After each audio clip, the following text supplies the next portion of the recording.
ধরে মুহতারাম আমিরুল নামাজ সবই শুনছেন এবং আমাদের এখানকার অ্যাম্বাসেডরকে উনি ইনশাআল্লাহ দৃষ্টি আকর্ষণ করবে যেভাবে হোক, এবং ইনশাআল্লাহ তাআলা আপনারা আস্থা রাখেন যে পরিস্থিতি তৈরি হয়েছে বিগত 15.5 বছর দেশকে লুটপাট করে মানুষের উপরে জুলুম করে নির্যাতন করে দেশকে সর্বনাশ করার যে উদ্যোগ নিয়েছিল, ইনশাআল্লাহ তাআলা মুহতারাম আমিরুল নামাজের নেতৃত্বে অল্প সময়ের ব্যবধানে এই কয়েক মাসের যেভাবে আস্তে আস্তে স্থাপন হয়ে যাচ্ছে, অল্প সময়ের ব্যবধানে দেশকে আবার উন্নত করে দুর্নীতিমুক্ত, সন্ত্রাসমুক্ত, অপরাধমুক্ত আদর্শ দেশ গঠনের লক্ষ্যে আমিরুল নামাজের নেতৃত্বে ইনশাআল্লাহ এগিয়ে যাব। আসসালামু আলাইকুম ওয়া রাহমাতুল্লাহি ওয়া বারাকাতুহু। জাযাকাল্লাহু খাইরান ডক্টর করিম মাদানী। এবার আমাদের সামনে বক্তব্য রাখবেন, যার জন্য আমি আগেই বলেছিলাম যে আসর থেকে আমরা অপেক্ষা করছি। আসর থেকে এখানে মানুষের ঢল নামা শুরু হয়েছে। তিনি হচ্ছেন বাংলাদেশ জামাত ইসলামীর আমির, বিশ্ব ইসলামী আন্দোলনের রাহবার এবং দক্ষিণ ভারতীয় উপমহাদেশের জনপ্রিয় ইসলামী আন্দোলনের জনপ্রিয় নেতা এবং সবার কাছে আদরের গ্রহণযোগ্য নেতা এবং বাংলাদেশের পরিবর্তিত পরিস্থিতিতে বাংলাদেশের মানুষ যার কাছে আশা নিয়ে আশার দৃষ্টিতে তাকিয়ে বসে আছেন, তিনি এবার আপনারা আমাদের সামনে বক্তব্য রাখবেন। তিনি হচ্ছেন বাংলাদেশ জামাত ইসলামীর আমির ডক্টর শফিকুর রহমান।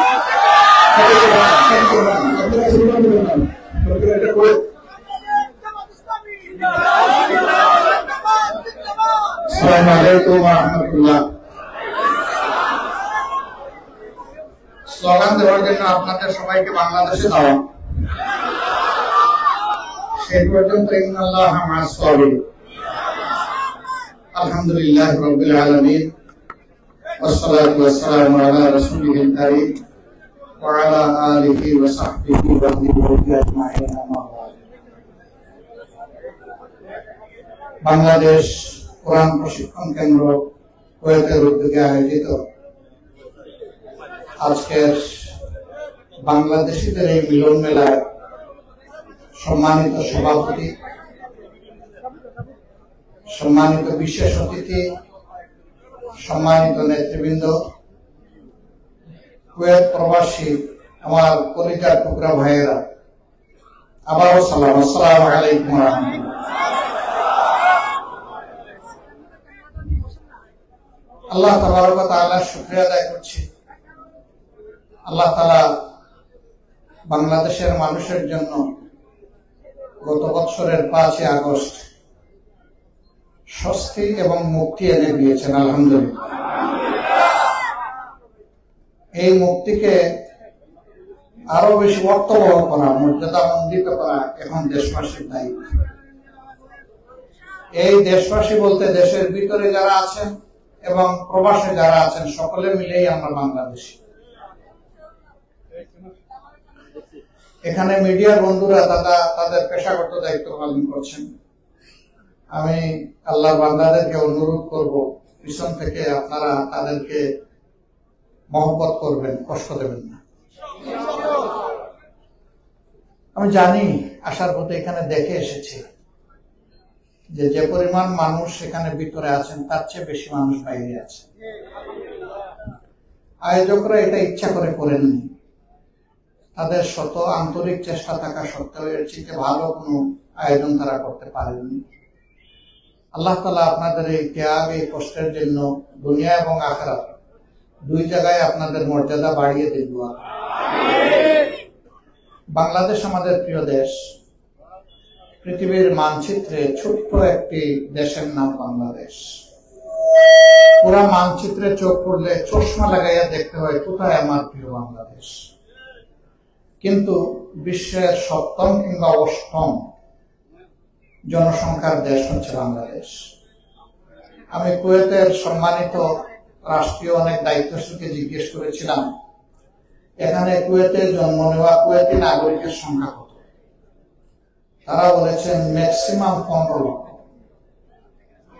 আর আমাদের এই ছোট্ট দেশ থেকে মানুষের সংখ্যা হচ্ছে 18 লক্ষ। আল্লাহু আকবার। এটা আল্লাহ তাআলার পক্ষ থেকে একটা নিয়ামত। মানুষ আপদ নয়, মানুষ সম্পদ, যদি মানুষকে সুশিক্ষা দেওয়া যায়। আমাদের দুর্ভাগ্য যে আমরা আমাদের জাতিকে সুশিক্ষা দিতে পারলাম না। যাদেরকে আমরা উচ্চ শিক্ষিত বলি তারাও সুশিক্ষা পায়নি, আর যারা প্রাথমিক শিক্ষা পেয়েছেন তারাও সুশিক্ষা থেকে বঞ্চিত, যারা কোনো শিক্ষা পাননি তারাও সুশিক্ষা পাননি। শিক্ষা সবসময় সুশিক্ষা নাও হতে পারে। আমাদের দেশের প্রবাসীরা বিদেশের মাটিতে যারা আছেন বেশিরভাগ তারা হচ্ছেন যাদেরকে বলা হয় আনস্কিল্ড ওয়ার্কার, দক্ষ জনশক্তি নয়। আমাদের মতো চেহারা, আমাদের মতো গঠন, ভাষা হয়তো ভিন্ন, অন্য দেশের নাগরিক, তারাও দুনিয়ায় এসেছে, তারা দক্ষতা অর্জন করেছে। দেখবেন ভালো ভালো জায়গায় তাদের অবস্থান আছে, এই কুয়েতেও আছে। তারা কিভাবে ওখানে গেল? তাদেরকে তাদের সরকার এবং সমাজ সুশিক্ষা দিয়েছে, তাদেরকে দক্ষতা উপহার দিয়েছে, তাদের কাজকে কারিগরের হাতে পরিণত করেছে। এই জন্য তারা উপার্জন করে বেশি, থাকেও আপনাদের চেয়ে আরাম, সামাজিক সম্মানও ভোগ করে তারা আপনাদের চেয়ে বেশি। আমরা এই জায়গাটা পুরো বদলে দিতে চাই। যদি আল্লাহ তাআলা আমাদেরকে সেই তৌফিক দেন রাষ্ট্রের সেবা করার, তাহলে ইনশাআল্লাহ প্রত্যেকটা হাতকে আমরা কারিগরের হাতে পরিণত করব। তারা দেশের ভিতরে এবং বাইরে দক্ষ কারিগর হিসেবে তারা দায়িত্ব পালন করবে। একজন কৃষক যদি মাঠে ফসল ফলান, এখনকার মতো ফলাবেন না, তিনিও প্রযুক্তি হাতে নিয়ে এখনকার চাইতে 5 গুণ বেশি তার মাঠে ফলাবেন ইনশাআল্লাহ।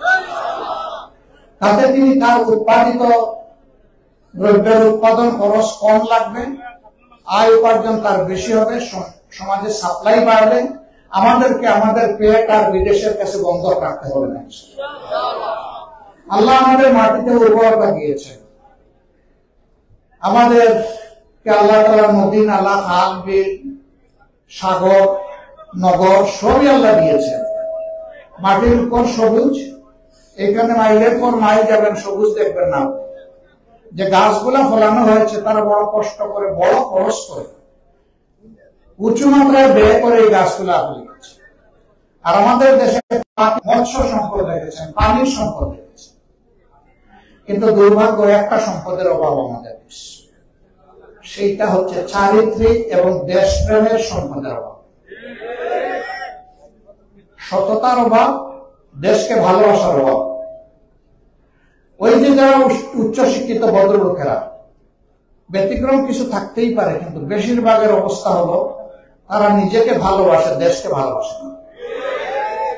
দেশকে তারা তাদের আয় উপার্জনের সোর্স মনে করে।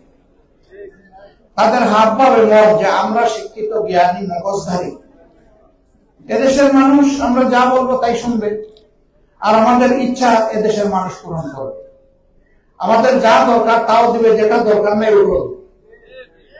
এবং খাইতে খাইতে এমন অবস্থা এখন কলা পাতার করে ঘুমায়,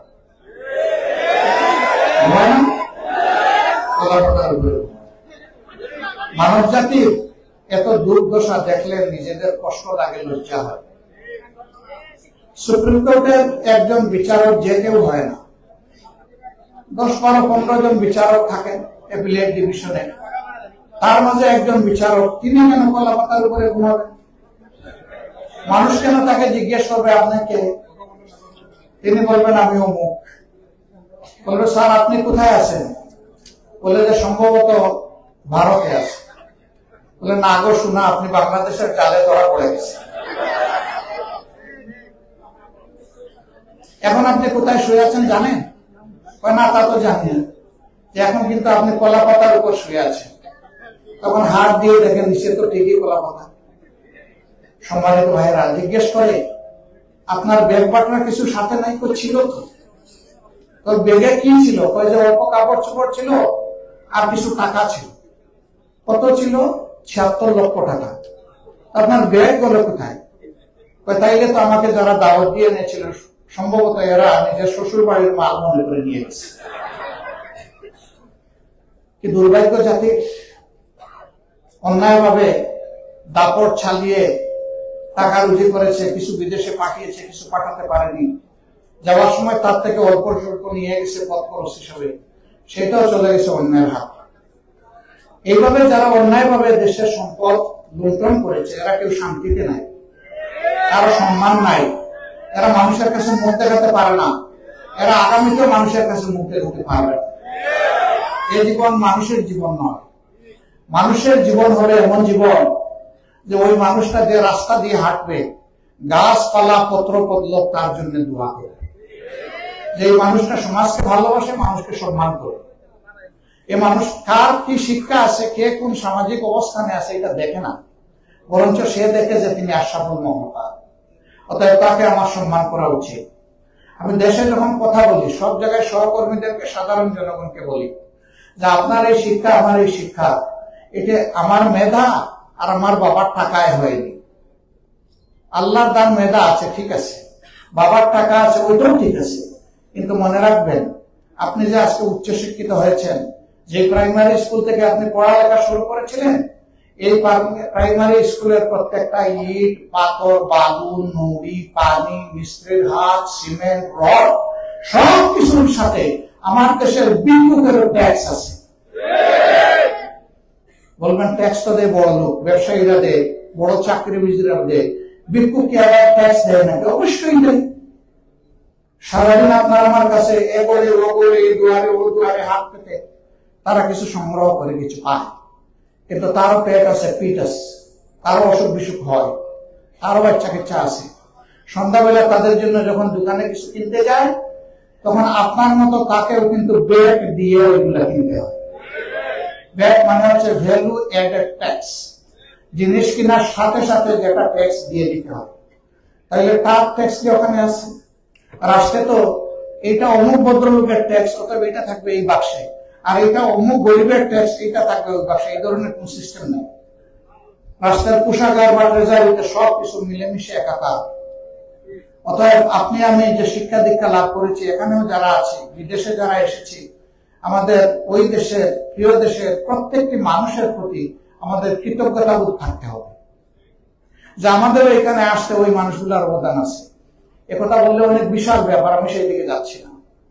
মানুষ তখনই কৃতজ্ঞ হয় যখন তার উপর আল্লাহ তাআলার নিয়ামতের কথা বেশি বেশি করে স্মরণ করে। বাংলাদেশের মানুষ ভালো, ৯৯% মানুষই ভালো, এটা আমার ব্যক্তিগত মত। ১% মানুষ দুষ্ট এবং তাদের জালে ৯৯% বন্দী। এই জালটা ছিঁড়ে ফেলতে হবে। এই জালটা হচ্ছে দুর্নীতির, এই জালটা হচ্ছে দুঃশাসনের। এই জাল ছিঁড়তে গিয়ে এই বছর আমাদের সন্তানেরা জীবন দিয়েছে, আমাদের সন্তানেরা পঙ্গু হয়েছে, আমাদের সন্তানেরা জেলে গেছে। কোন মা তার পুত্র হারা হয়েছেন, বাবা তার ছেলেকে হারিয়েছেন, যুবতী তার স্বামী হারিয়েছেন, ছোট বাচ্চারা তাদের বাবা হারিয়েছে। এমনকি এই আন্দোলনে ছোট বাচ্চারাও মারা গেছে। 4 বছরের একটা মেয়ে রিয়া, সেও মারা গেছে। উপর থেকে ছোড়া হেলিকপ্টার থেকে যে বুলেট এসেছিল, এটা তাকে এফোড় করে শেষ করে দিয়েছে। সম্মানিত ভাইয়েরা, বিগত সরকার বিশেষ করে দেশের বিশাল ক্ষতি করে ফেলেছে, কোন একটা সিস্টেমকে ভালো রাখতে দেয়নি এবং বাংলাদেশের মানুষকে ভালোবাসেনি, সম্মানও করে। তার বাস্তব প্রমাণ আপনারা। 15.5 বছর একটা সরকার ক্ষমতায় ছিল। আমি যে দেশেই যাচ্ছি সেই দেশেই একটা কষ্টের হাহাকারের কথা শুনতে পাচ্ছি। আমরা সময় মতো পাসপোর্ট পাই না, পাসপোর্ট পাইতে হলে অনেক কিছু এদিক ওদিক করতে হয়, বাড়তি খরচ করতে হয়, এরে দিতে হয়, ওরে দিতে হয়, করোনার পাত্র হতে। আমি মারা গেলে আমার লাশটা সহজে নেওয়া যায় না দেশে, এ নিয়ে অনেক কান্নাকাটি করতে হয়, বিভিন্ন জায়গায় দৌড়াদৌড়ি করতে হয়। আমি দেশে আসবো, সিন্ডিকেট করে এয়ারক্রাফটের ভাড়া 2 গুণ 2.5 গুণ করে ফেলা হয়েছে, যেটা আমার জন্য ছিল।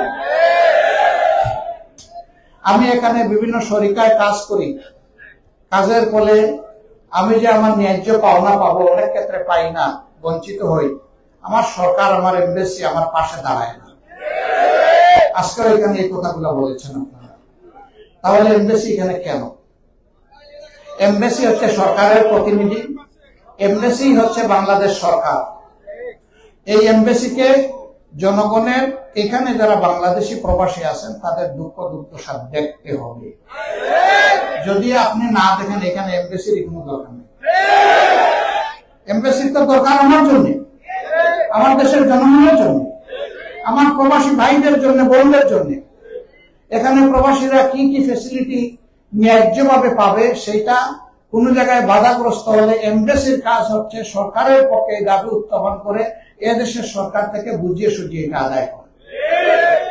এই দেশ আমাদের দেশের মতো নয় যে 2 লাখ মানুষ মিছিল করে গিয়ে সরকারের কোন দপ্তর ঘেরাও করবে, এটা সেই দেশ না। তাহলে আমার দাবিটা আদায় করে দিবে কে? এটি হচ্ছে এমবেসির কাজ। কিন্তু আমরা বিভিন্ন জায়গায় উপলব্ধি করি এমবেসি সেই দায়িত্ব তারা যথাযথভাবে পালন করছেন না। সম্মানিত ভাইয়েরা, প্রবাসীরা দেশ থেকে যাবেন, গিয়ে তারা এয়ারপোর্টে বিভিন্ন হেনস্থার শিকার হন।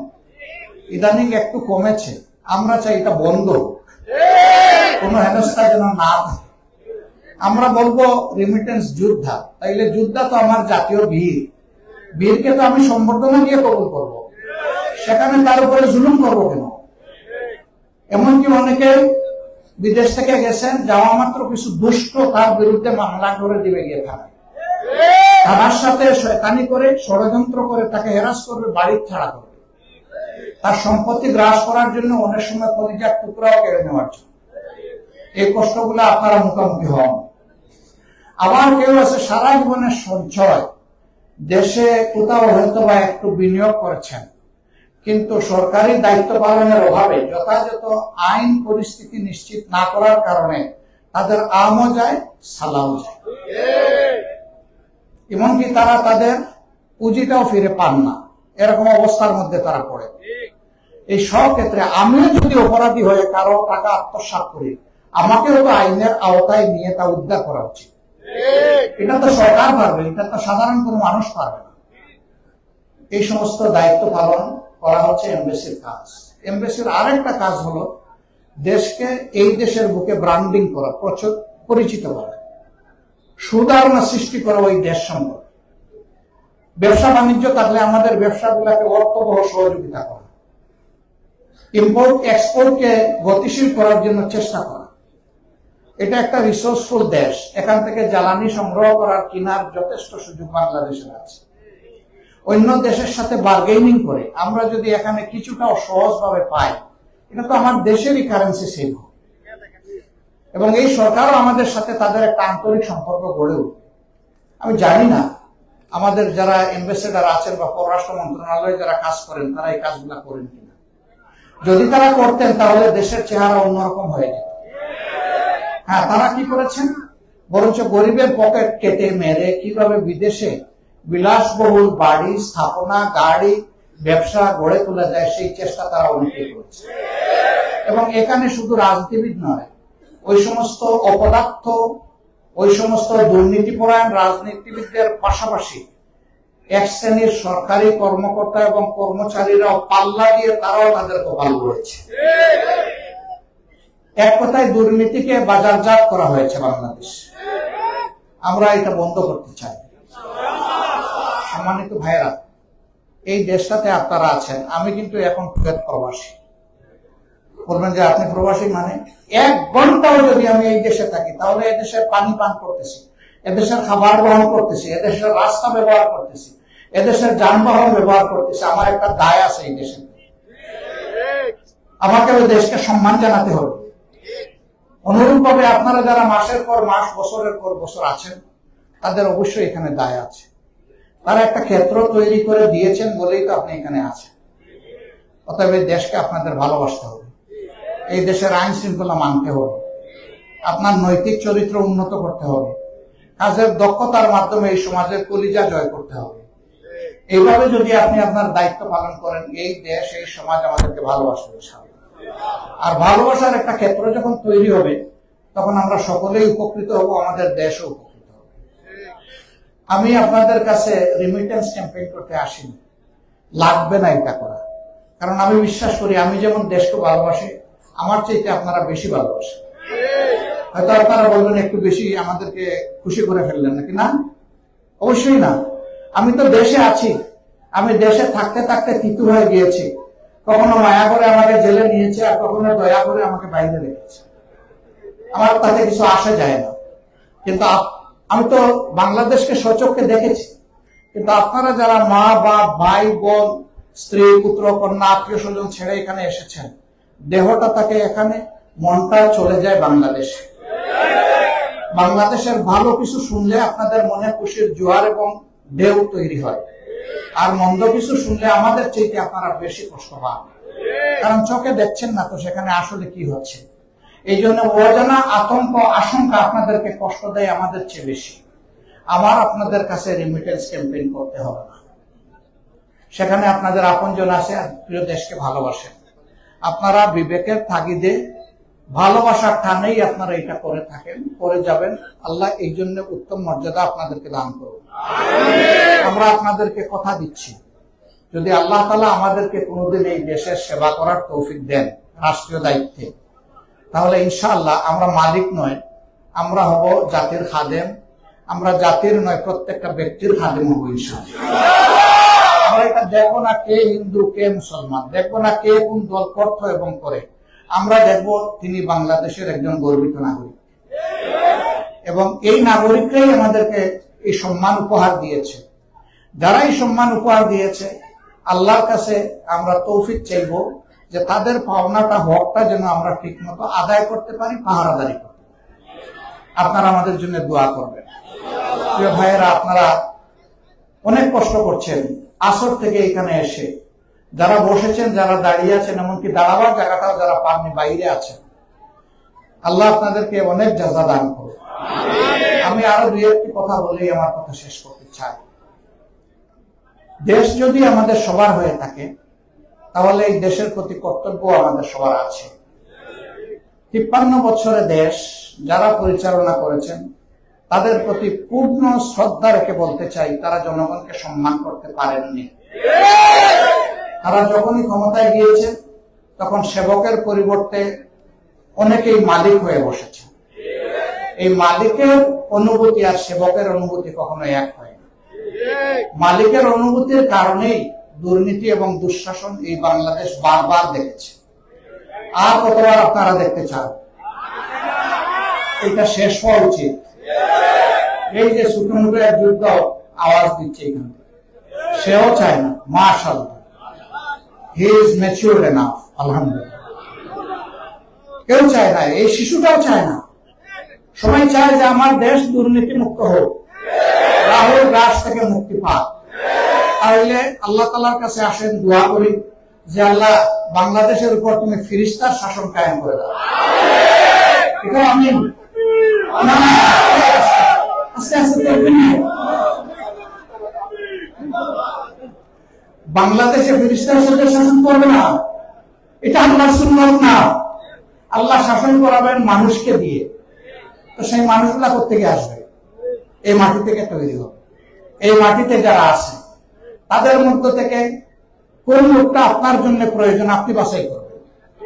আপনার ভোট, এটি আপনার শুধু অধিকার নয়, এটা আপনার উপর পবিত্র একটা আমানত। আপনি আপনার আপনজন, ভাই বন্ধু, মা বাপ, ভাই বোন যারাই আছে, এই সবার ভোটটা হচ্ছে একটা আমানত। যদি আগামীতে সুষ্ঠু নির্বাচন হয়, তাইলে সেই নির্বাচনে আপনাদের দায়িত্ব হবে। এখানে কোন দলের কোন মতের আমি এটা জানি না, হয়তো বিভিন্ন দল মতের মানুষ এখানে আছে, আমি সেটাই আশা করি। আপনারা দেখবেন যে দলকে এখনো ভালোবেসে আসছেন, এই দলটা ন্যায়ের উপরে আছে কিনা, এই দলটা সততার উপরে আছে কিনা, এই দলটার প্রত্যেকটি ব্যক্তির মধ্যে দেশপ্রেমের বাস্তব প্রতিফলন দেখেন কিনা, এই দলটা নিরহংকারী কিনা, এবং এই দলটা আল্লাহকে ভয় করে কিনা। যদি আপনার প্রিয় দল সেটা করে, আল্লাহর কাছে আপনি তৌফিক চান, আজীবন যেন আল্লাহ এমন দলের সাথে আপনাকে রাখেন। যদি দলকে সেই অবস্থানে না দেখেন, আপনার দায়িত্ব হচ্ছে দলের ভুলগুলা সোজা সাপটা দলের নেতাদেরকে বলে দেওয়া, এগুলো আপনাদের ভুল, এটা আপনাদের ভুল, এটা আপনাদের ভুল, এগুলো আপনারা সংশোধন করেন। যদি তারা সংশোধন করে, আলহামদুলিল্লাহ, আপনি ভাগ্যবান, আপনার পরামর্শ আপনার দলের জন্য কাজে লেগেছে। কিন্তু যদি দেখেন যে তারা এটা সংশোধন না করে, তাহলে আর একটা সেকেন্ড ওই দলের সাথে আপনি থাকবেন না। যেই দল অন্যায় করবে, আবার ভুল ধরিয়ে দিলে, অন্যায় ধরিয়ে দিলে সংশোধনও করবে না, এই দলটি আপনার প্রয়োজন। এই দলের সমস্ত অপকর্মের দায়ের একটা অংশ আপনার উপরে পড়বে যদি আপনি তার সাথে জেনে বুঝে থাকেন। আল্লাহ বিবেক দিয়েছেন ভালোকে কবুল করার, মন্দকে ত্যাগ করার। এখন যদি ভালোকে কবুল করেন এবং মন্দকে ত্যাগ করেন, তাহলে আলহামদুলিল্লাহ দেশ ভালো একটা ভালো বাগানে পরিণত হবে ইনশাআল্লাহ। আমরা আশা করেছি এমন একটা দেশ যেন আল্লাহ আমাদেরকে দেন। প্রত্যেকটা মানব সন্তান তার মায়ের পেট থেকে জন্ম নেওয়ার পরে তার 3টা অধিকার রাষ্ট্র তাকে দিবে। একটি তার বাঁচার অধিকার, অর্থাৎ তার খাদ্য বা যেগুলা তার পৃষ্ঠপোষকতার জন্য দরকার হয়। এরপরে সামান্য বয়স হলে তার শিক্ষার অধিকার। এই বাঁচা এবং শিক্ষার সময়কালীন সে যদি অসুস্থ হয়ে রাষ্ট্র তাকে একজন সুস্থ নাগরিক হিসেবে গড়ে ওঠার জন্য স্বাস্থ্য সেবা দেবে। এখন যার অভিভাবকের সামর্থ্য আছে, অভিভাবক সেটা পালন করবে, কিন্তু যার নাই তার পূর্ণ দায়িত্ব রাষ্ট্রকে নিতে হবে। আজকে এটা হচ্ছে না। লাখ লাখ সন্তান গরিবের ঘরে বস্তিতে বিভিন্ন জায়গায় জন্ম হচ্ছে। জন্মের পরেই তারা অবহেলিত, জন্মের আগে অবহেলিত। তার মা কিন্তু ভালো করে পুষ্টিকর খাবারও হতে পারে। এরপরে অসুখ বিসুখ হলে এই বাচ্চাটা দুনিয়া আসার পরে এখন আর তার চিকিৎসা করানোর যোগ্যতা তার মা বাবা নেই। শিক্ষা তো বহুদূরে। এই ঘরগুলো শেষ পর্যন্ত একটা সামাজিক যন্ত্রণায় পরিণত হয়। যে সমস্ত সন্ত্রাসীরা আছে, অস্ত্রবাজরা আছে, ডাকাতরা আছে, তারা তাদের অস্ত্র মাদক এখানে এনে রাখে। এই বাচ্চাগুলাকে ব্যবহার করে এই সমস্ত কাজে। এক সময় বাচ্চারা ঘর থেকে বের হয়ে উপরের দিকে তাকায়, আমি তাকে কুড়ে ধরে, ওরা তাকে 10 তলায়, আমি দেখে নিব ওরা কিভাবে 10 তলায় থাকে। তার মধ্যে প্রতিশোধের আগুন চলে ওঠে। তারা তখন সরাসরি সন্ত্রাসের রাস্তায় উঠে যায়, সমাজের শান্তি কেড়ে নেয়। এই জন্য তারা দায়ী নয় ভাই, এই জন্য সমাজ দায়ী। সমাজ তার দায়িত্ব নেয়নি বলে আজকে এই অবস্থা সৃষ্টি হয়েছে। আমরা চাই প্রত্যেকটা মানব সন্তান আল্লাহর দেওয়া শিক্ষায় শিক্ষিত হবে, আবার জাগতিক শিক্ষায় সমৃদ্ধ হবে। আমরা যেটাকে একাডেমিক এক্সেলেন্স এবং স্পিরিচুয়াল এক্সেলেন্স, এই নৈতিক এবং জাগতিক শিক্ষার সম্মিলন যদি ঘটে, তাহলে আলহামদুলিল্লাহ একটা বলিষ্ঠ জাতি আমরা আগামীতে পেয়েছি। আমরা আমাদের সন্তানদের নিয়ে খুব আশাবাদী। জগদ্দল 15 বছরের পাথর বা 15.5 বছরের, আমরা রাজনৈতিক দল অনেক ত্যাগ স্বীকার করেছি, অনেক জীবন আমাদের গিয়েছে, অনেক সংগ্রাম করেছি, অনেক আন্দোলন করেছি। আমরা শেষ পর্যন্ত ওদেরকে সরাতে পারিনি, কিন্তু আমাদের সন্তানেরা রাস্তায় নেমে প্রতিজ্ঞা করেছিল যে তারা না সরিয়ে ঘরে ঢুকবে না। আলহামদুলিল্লাহ সন্তানদের সাথে আমরাও সবাই নেমে গেছি। একজন মা 10 মাসের শিশু কুলে নিয়ে রাস্তায় এসেছিলেন এবং সেটা খুব হট টাইম, 2 আগস্ট। সাংবাদিক বন্ধু জিজ্ঞেস করেছেন, আপনি এটা কি করেছেন? কই আমি কি করলাম? কই যে অবশ্য শিশু কুলে নিয়ে আপনি এখানে চলে এসেছেন। এই মা শক্ত হয়ে জবাব দিল, শিশু আমার কুলে একটি নয়, শিশু আমার বুকে যে কয়টি বাংলাদেশে নেমেছি, লক্ষ লক্ষ সন্তান সব আমার শিশু। এই সন্তান নিয়ে আমি তাদের সাথে একাত্মতা ঘোষণা করতে এসেছি, সংহতি প্রকাশ করতে এসেছি। সাংবাদিক পাল্টা প্রশ্ন করেছে, গুলি চলছে মুহুর্মুহু, যদি আপনাকে বা আপনার সন্তানকে কেড়ে নিয়ে যায় সেইগুলি কি করবেন? বলে যে শহীদদের মিছিলে আমিও সামিল হইব। 7-8 বছরের একটা শিশু রাস্তায় নেমেছে, ইটের চিপস হাতে নিয়ে পুলিশের দিকে তেড়ে যাচ্ছে। একটু বয়স করা তাকে ফিরিয়ে এনে বলছে, তুমি কি করো? আমি কি করি মানে? তুমি এই ছোট্ট মানুষ, কয় যে আমি এখানে আন্দোলন করতে আসছি। কি জন্য আন্দোলন করে? ওরা আমার ভাইকে খুন করেছে। তোমার ভাই বলে আমার ভাই আবু সাইদ। তোমার বাড়ি কি রংপুর? কয় না, আমার বাড়ি ঢাকায়। তাইলে তোমার ভাই হলো সে কেমনে? ওই যে জাতির জন্য জীবন দিয়েছে সেই আমার আসল ভাই। তোমার বাবা আছে? আছে। যদি তোমাকে গুলিয়ে ফুড়ো করে, বলে যে শহীদ হয়ে যাবে, তোমার মা বাপ কাঁদবে না? কয় না, আসার সময় চুমু দিয়ে আসছি, বলছি যে অনেকেই শহীদ হয়ে গেছে, আমি যদি শহীদ হই কেন না? এই বাচ্চাকে এই বুঝকে দিল। এটা তো টেলিভিশনে আপনারা সবাই দেখেছেন। কে বলল? আল্লাহ সুবহানাহু। মানুষ এতটাই মজলুম ছিল যে কুলের শিশু কোলে নিয়ে মা রাস্তায় নেমেছেন, আর 7-8 বছরের শিশু যুদ্ধ করতে চলে এসেছে। আল্লাহ তাআলা শহীদানের রক্তের পবিত্র ফুটা আর মজলুমের চোখের পানির ফুটা কবুল করেছে। আলহামদুলিল্লাহ, এই জন্য আল্লাহ আমাদেরকে নাজাত দিয়েছেন। এখন এদেশের রাজনীতিবিদদের উপর গুরু দায়িত্ব অর্পিত হয়েছে। আগের মতো পাগলামি এবং বুকামি করলে আগামীর প্রজন্ম আমাদেরকে ক্ষমা করবে না। আমাদেরকে দায়িত্বশীলতার এবং দেশপ্রেমের পরিচয় দিতে হবে। এই জায়গা থেকে আমরা সবাইকে বলি, আসুন ব্যক্তি নয়, দল নয়, স্বার্থটা শুধু সমাজ এবং দেশেরই দেখি।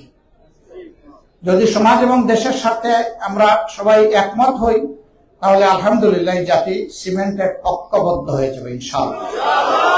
আর যে জাতি ঐক্যবদ্ধ থাকে, তাদের মাথায় কেউ কাঁঠাল ভেঙে খাওয়ার সাহস করে না। কোন ষড়যন্ত্র কাজে লাগবে না। একের পর এক ব্যর্থ হচ্ছে, আরো ষড়যন্ত্র করলে সবগুলা ব্যর্থ হবে ইনশাআল্লাহ। আমরা যুবকদের ব্যাপারে আশাবাদী, তোমরা ঐক্যবদ্ধ থাকো, শক্তভাবে থাকো। তোমাদের সাথে শুধু দেশের মানুষ নয়, প্রবাসে যারা আছে তারাও আছে। তোমরা যখন যুদ্ধ করেছে রাজপথে বঞ্চি দিয়ে, প্রবাসীরা তখন যুদ্ধ করেছে রিমিটেন্স বন্ধ করে, কোন দেশে আওয়াজ তুলেছে সেই দেশে মিছিল নিষিদ্ধ, সেই দেশে স্লোগান নিষিদ্ধ, কিন্তু দেশের মায়াগুলা ভুলে গিয়ে করেছে, তারপরে জেলে চলে গেছে। এখনো সেই রকম বহু প্রবাসী জেলে আছে। আমি সরকারের কাছে দাবি জানিয়েছি, আজকেও দাবি জানাই, যত সম্ভব তাড়াতাড়ি তাদেরকে সম্মানের সাথে মুক্তির ব্যবস্থা করব। সম্মানিত ভাইরা, এই জন্য আমরা খুবই আশাবাদী জাতি যে আলহামদুলিল্লাহ আমাদের জাতি দেশে বিদেশে এখন আর কোনো দুরাচার স্বৈরাচার চায় না, কোনো ফ্যাসিস্ট চায় না, কোনো দুর্নীতিবাজ চায় না, কোনো দুঃশাসন চায় না। আমাদের দেশের মানুষ একটু সৎ শাসনের দিকে যেতে চায়। তো মানুষের দল থেকে বাছাই করবেন সেই দলটা কে হতে পারে, আদর্শ বাছাই করবেন কোন আদর্শ মানুষকে এমন বানাতে পারে। আমি আল্লাহর নামে ভরসা করে শপথ খেয়ে বলছি, এই আদর্শ হচ্ছে আল ইসলাম, শাসন হচ্ছে আল কোরআন,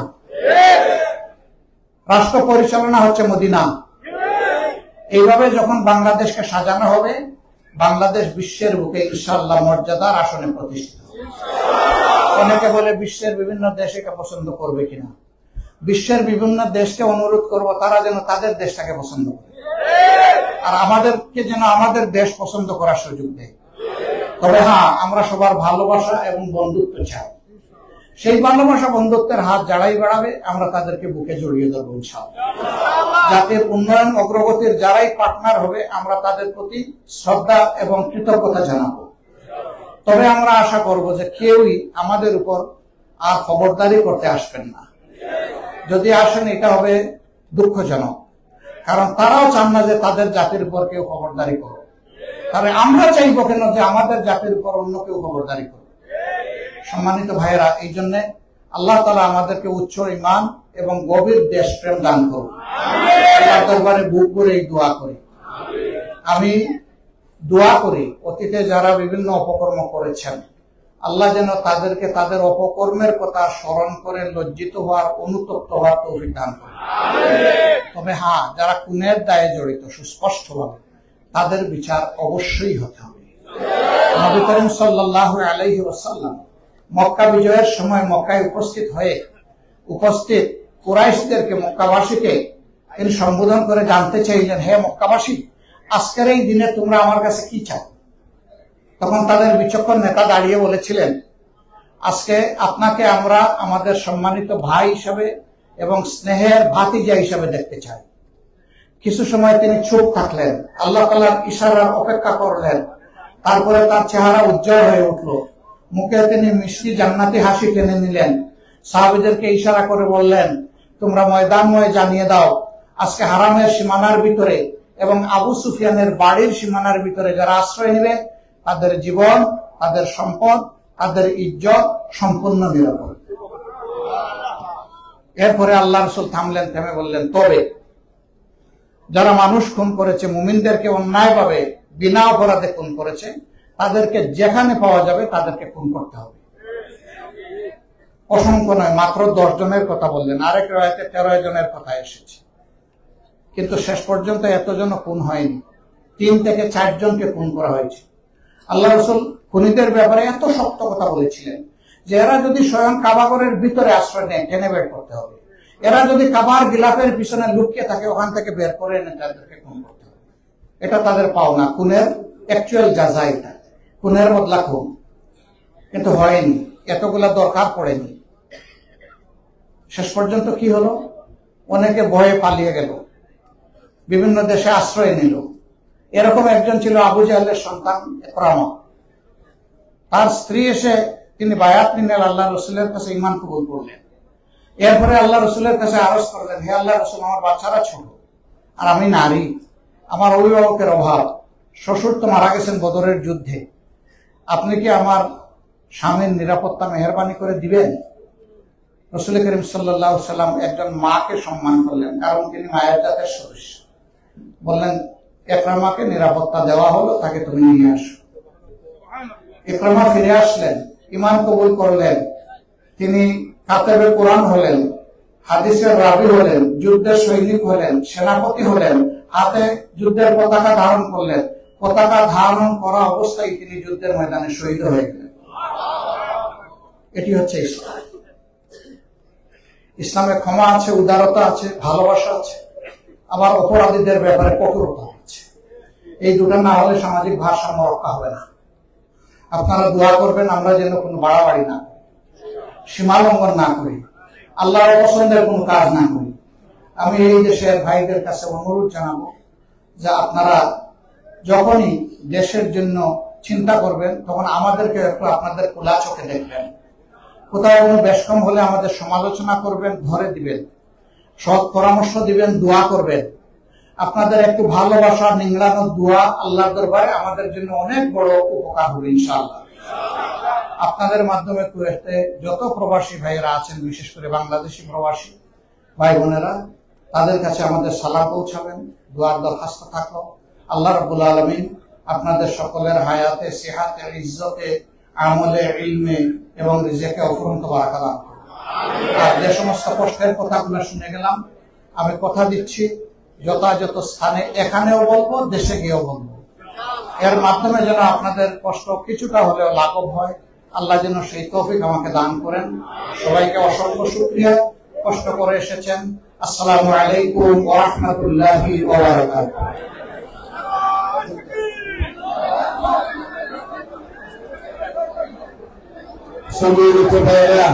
সম্মানিত ভাইয়েরা, একটা অনুরোধ আপনারা রাখবেন, আমাদের মেহমানকে কষ্ট দিবেন না। আপনারা দেখছেন তো, আপনারা মোলাকাত করার জন্য ছবি তোলার চেষ্টা করবেন না।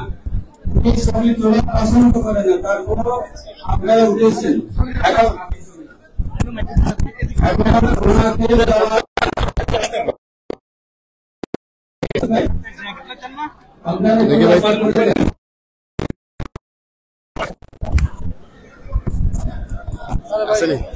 আওয়াজ আসে নাই।